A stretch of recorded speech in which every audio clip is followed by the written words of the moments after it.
अब जिस विश्लेषण को मैं करने जा रहा हूं उसके ऊपर सभी का ध्यान रहा होगा और कम से कम आज की युवा पीढ़ी तो इस बारे में जरूर जानती होगी कि क्रिप्टो करेंसी क्या है और कई लोगों ने इन्वेस्ट भी कर रखा होगा। तो अगर आप उनमें से एक हैं तो आपके लिए तो ये विश्लेषण बहुत जरूरी है। लेकिन अगर आप वो हैं जिनको क्रिप्टो करेंसी के बारे में ज्यादा जानकारी नहीं है, दिलचस्पी कम है, तब तो आपको जरूर जानना चाहिए, क्योंकि क्रिप्टो करेंसी के बाजार को लेकर किस तरह से दुनिया में कौतूहल का विषय बना हुआ था ये, उसके बाद क्रिप्टो करेंसी भारत में किस तरह से ठगी का जरिया बन चुका था, ये सब आज आपको पता चल जाएगा। क्योंकि अगर आपके पास क्रिप्टो करेंसी है और आप उसमें लेन देन या ट्रेडिंग करते हैं तो आप थोड़ा सावधान हो जाइए, क्योंकि क्रिप्टो करेंसी ट्रेडिंग पर अब सरकार ने मनी लॉन्ड्रिंग के प्रावधान लागू कर दिए हैं। सरल भाषा में अगर इसे मैं समझाऊं तो अब जिस तरह नोटों के हवाला ट्रांजैक्शन पर मनी लॉन्ड्रिंग एक्ट लागू होता है, वैसे ही अब क्रिप्टो करेंसी के डिजिटल ट्रांजैक्शन भी इस कानून के तहत आएंगे। ये कुछ पन्ने हैं, इसमें आपने देखा होगा भारत राजस्व लिखा हुआ है, द गैजेट ऑफ इंडिया। इसके बारे में मैं अभी आपको आगे बताऊंगा, क्योंकि ये वो पन्ने हैं जो इसके बारे में जानकारी देंगे। ये अभी आपको हम टीवी स्क्रीन पे भी दिखा रहे हैं। केंद्रीय वित्त मंत्रालय ने 7 मार्च को नोटिफिकेशन जारी करके इसकी सूचना जारी की है। यही वो कॉपी है जो मैं अभी दिखा रहा था, जिसमें यह बताया गया है कि अब क्रिप्टो करेंसी के कौन कौन से लेन देन मनी लॉन्ड्रिंग एक्ट के निगरानी के दायरे में आएंगे। इसको हिंदी भाषा में मैं आपको सरल तौर पे समझाऊंगा, सरल भाषा में समझाऊंगा, लेकिन इसमें जो नोटिफिकेशन दिए गए उसमें 5 बड़े नोटिफिकेशन दिए गए, जैसे कि exchange between virtual digital asset and fiat currencies. इसके अलावा कहा गया है एक्सचेंज बिटवीन वन और मोर forms of virtual digital assets. मैं इसको सरल भाषा में आपको समझाता हूं इन 5 पॉइंट्स को जिसका जिक्र मैं कर रहा हूं। टीवी स्क्रीन पर भी वो 5 पॉइंट्स आपके पास हैं और ये राजपत्र के जरिए इसकी जानकारी दी गई है। पहला पॉइंट इसमें यह बताता है कि क्रिप्टो करेंसी और मुद्रा करेंसी के बीच में लेन देन, यानी क्रिप्टो करेंसी का रुपयों में या रुपयों का क्रिप्टो करेंसी में बदलना अब उस दायरे में है। दूसरा पॉइंट इसमें यह कहता है कि 2 अलग अलग क्रिप्टो करेंसी के बीच लेन देन, उदाहरण के तौर पर बिटकॉइन का इथेरियम से एक्सचेंज। तीसरा, क्रिप्टो करेंसी को ट्रांसफर करना। चौथा पॉइंट यह कहता है कि क्रिप्टो करेंसी और वर्चुअल डिजिटल एसेट्स पर नियंत्रण रखने वाले उपकरणों के रखरखाव और प्रशासन। और 5वां पॉइंट यह बताता है कि क्रिप्टो करेंसी की बिक्री से जुड़ी वित्तीय सेवाओं को प्रदान करने वाले भागीदारी, जैसे कि वो एप्स जो क्रिप्टो करेंसी की ट्रेडिंग उपलब्ध करवाती हैं, कई बार आपने उसका प्रचार भी देखा होगा।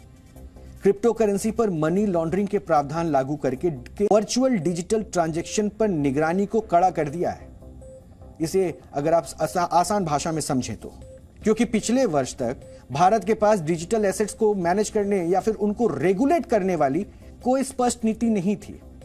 पिछले वर्ष क्रिप्टो करेंसी के लेन देन पर टैक्स का प्रावधान करके इसे रेगुलेट करने का कदम उठाया गया था और अब क्रिप्टो करेंसी को मनी लॉन्ड्रिंग एक्ट के दायरे में लाकर एक बड़ा और जरूरी कदम उठाया गया है। क्रिप्टो करेंसी ट्रेडिंग पर सरकार का यह फैसला ऐसे वक्त में आया है जब केंद्रीय वित्त मंत्री निर्मला सीतारमण ने हाल ही में क्रिप्टो करेंसी को लेकर एक ग्लोबल फ्रेमवर्क की वकालत की थी। आपको सुनवाते हैं क्या कहा था उन्होंने। Whether it's mining or whether it's the asset, whether it is the transaction, we recognize that this is very completely almost driven by technology, and a standalone country's effort in controlling or regulating this is not going to be effective. And there is now an evolving consensus, and that is why in the G20 we are raising this issue and having detailed discussion with the members so that a standard operating protocol emerges after the discussions in the G20, so that there is a coherent, comprehensive, all countries working together kind of an approach in bringing some regulation into this, whether it is mining, whether it is transacting, and therefore all this is being looked at comprehensively, because technologies don't brook any borders. They can get activated in one area where where you're not controlling, as opposed to the area where you're controlling. So we are working together to get a collective SOP on it. अब तक जिस जानकारी को हमने साझा किया इस notification के बारे में आपको बताया, तो अब आप सोच रहे होंगे कि इससे क्या होगा, तो ये भी हम आपको आसान भाषा में समझाते हैं। कि इससे क्या होगा। देखिए, ऐसा है कि अब क्रिप्टो करेंसी के जरिए कोई भी वित्तीय गड़बड़ी या फ्रॉड पर प्रवर्तन निदेशालय यानी कि ईडी की नजर होगी और वो ऐसे मामलों को इन्वेस्टिगेट कर सकेगा। क्रिप्टो करेंसी एक्सचेंज की सुविधा देने वाले भारतीय प्लेटफॉर्म्स को अब सभी कस्टमर्स की अकाउंट डिटेल्स और ट्रांजैक्शन हिस्ट्री को वेरीफाई करना जरूरी होगा। किसी भी बैंक या फाइनेंशियल इंस्टीट्यूट की तरह अब क्रिप्टो एक्सचेंज प्लेटफॉर्म्स को भी अपने ग्राहकों का केवाईसी रिकॉर्ड रखना होगा। भारतीय प्लेटफॉर्म्स को क्रिप्टो करेंसी में हुए किसी भी संदिग्ध लेन देन की जानकारी फाइनेंशियल इंटेलिजेंस यूनिट यानी कि FIU को रिपोर्ट करनी होगी। नोटिफिकेशन में यह कहा गया है कि वर्चुअल डिजिटल एसेट्स यानी कि VDA, इस VDA में काम करने वाली संस्थाओं को PMLA के तहत रिपोर्टिंग यूनिट माना जाएगा। PMLA को भी मैं आगे आपको समझाऊंगा कि वो है क्या, वो कैसे काम करेगा। वैसे बैंक, वित्तीय संस्थान, रियल एस्टेट, ज्वेलरी सेक्टर में लगी संस्थाएं और साथ ही कैसीनो अब रिपोर्टिंग यूनिट हैं, जिन्हें कम से कम 5 सालों के लिए 10 लाख रुपए से अधिक के सभी क्रिप्टो ट्रांजैक्शन के रिकॉर्ड रखने जरूरी होंगे। आसान भाषा में कहें तो जिस तरह से बैंक में रखे पैसे पर सरकार की पूरी नजर होती है और हर ट्रांजैक्शन की डिटेल सरकार तक पहुंचती रहती है, उसी तरह अब क्रिप्टो करेंसी के जरिए हुई हर ट्रांजैक्शन पर सरकार और ईडी की नजर रहेगी। और अगर किसी ने क्रिप्टो करेंसी के जरिए भारत से बाहर कोई वित्तीय लेन देन किया तो सीधे ईडी को पता लग जाएगा। So PMLA Act gives clear guidelines कि एक फाइनेंशियल इंटरमीडियरी कैसा बिहेव करना है, कैसा उसको कंडक्ट करना है, एक कस्टमर को ऑनबोर्ड कैसा करना है, क्या क्या चीज कस्टमर में चेक करना है, एक कस्टमर का KYC कैसा करना है, उसका एनहांस्ड ड्यू डिलिजेंस कैसा करना है, उसका ट्रांजैक्शंस को कैसा मॉनिटरिंग करना है और ट्रांजैक्शंस को क्लासिफाई भी करना पड़ता है कि ये सस्पिशियस है, ये नॉन सस्पिशियस है और वो सस्पिशियस ट्रांजैक्शंस को रिपोर्ट करना पड़ता है। तो ये नॉर्मल इन्वेस्टर के लिए कोई इशू नहीं है। जो व्हाइट मनी से इन्वेस्टमेंट कर रहा है, वो टैक्स सही तरीके से पे कर रहा है, उनके लिए कोई इशू नहीं है।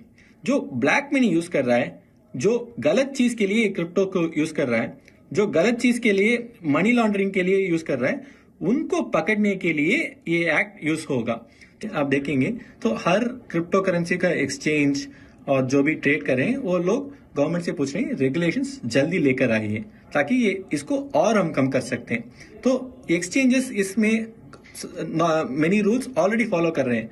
ऑलरेडी KYC हो रहा है, हमारे एक्सचेंज में एनहांस्ड ड्यू डिलिजेंस भी है, हम कस्टमर से डिटेल्स पूछते हैं, हम कस्टमर ट्रांजैक्शंस को मॉनिटर करते हैं।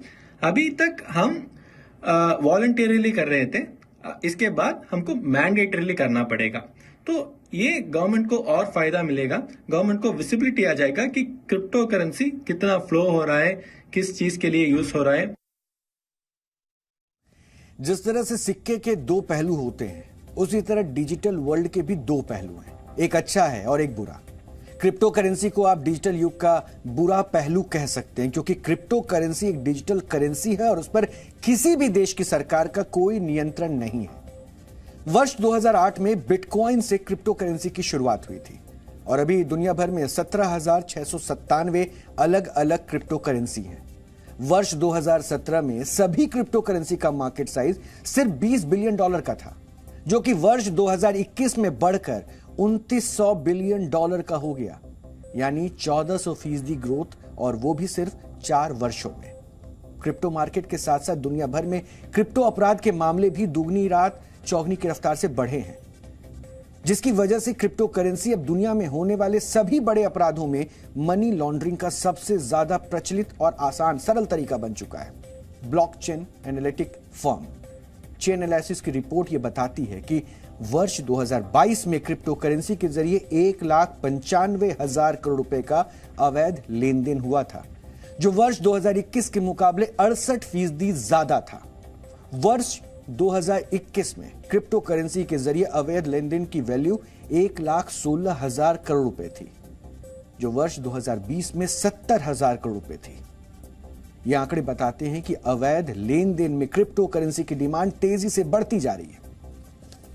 रिपोर्ट यह भी बताती है कि क्रिप्टो करेंसी के जरिए सबसे ज्यादा अवैध लेन देन ड्रग तस्करी से लेकर मानव तस्करी तक, टेरर फाइनेंसिंग से लेकर रैंसमवेयर अटैक तक, डार्कनेट मार्केट से लेकर लोन फ्रॉड तक में हो रहा है। यानी दुनिया भर में अंडरवर्ल्ड के लिए क्रिप्टो करेंसी पहली पसंद बन चुकी है, क्योंकि इससे होने वाला लेन देन ना तो किसी सरकार का कोई कानून उस पर लागू होता है और ना ही इसमें फिजिकल एक्टिविटी की कोई जरूरत होती है। चेन एनालिसिस की रिपोर्ट यह भी बताती है कि सबसे फेमस क्रिप्टो करेंसी बिटकॉइन में होने वाले कुल लेन देन में से 19% अवैध होते हैं। इथेरियम नाम की क्रिप्टो करेंसी के 63% लेन देन अवैध और गैर कानूनी होते हैं। इसी तरह स्टेबल कॉइन में 57% और एल्ट कॉइन में होने वाले 63% लेन देन गैर कानूनी होते हैं। ये क्रिप्टो करेंसी है। ये आंकड़े इस बात को भी साबित करते हैं, काफी है ये बताने के लिए कि क्रिप्टो करेंसी अब अंडरवर्ल्ड में पैसों के लेन देन का पसंदीदा जरिया बन चुका है। और हैरानी की बात तो यह है कि इतना सब होते हुए भी अब तक क्रिप्टो करेंसी की अवैध मार्केट पर नकेल कसने के लिए कोई इंटरनेशनल कानून भी नहीं है। लेकिन भारत ने क्रिप्टो करेंसी से होने वाले लेन देन को PMLA कानून के तहत लाकर इसकी शुरुआत कर दी है। थोड़ा सा रेगुलेशन की तरफ, जो वर्ल्ड ओवर क्रिप्टो को लेके जो रेगुलेशंस जो चल रहे हैं, जैसे कि यूरोप में आज की डेट में यूरोप में रेगुलेशंस काफी सख्त हो चुके हैं क्रिप्टो को लेके, वैसे ही इंडिया के पॉजिटिव स्टेप्स जो आ रहे हैं क्रिप्टो के रेगुलेशंस को लेके, ये उसमें से एक पॉजिटिव स्टेप है सर हमारे लिए। क्रिप्टो के सर जरिए देखिए काफी कुछ हो रहा है। एक्सटॉर्शन चल रहा है क्रिप्टो के थ्रू, क्योंकि कोई ट्रेस नहीं रहता था इसका अब तक। सेक्सटॉर्शन जो आजकल काफी चर्चित है। बाद में बेटिंग, टेररिज्म तक फाइनेंस होता है। आपने देखा होगा काफी बार कि कश्मीर वगैरह में जो टेररिस्ट पकड़े गए हैं उन्होंने काफी क्रिप्टो करेंसी का इस्तेमाल किया गया है, क्रिप्टो करेंसी से रुपीस में कन्वर्ट करने के लिए और लोकल फंडिंग करने के लिए।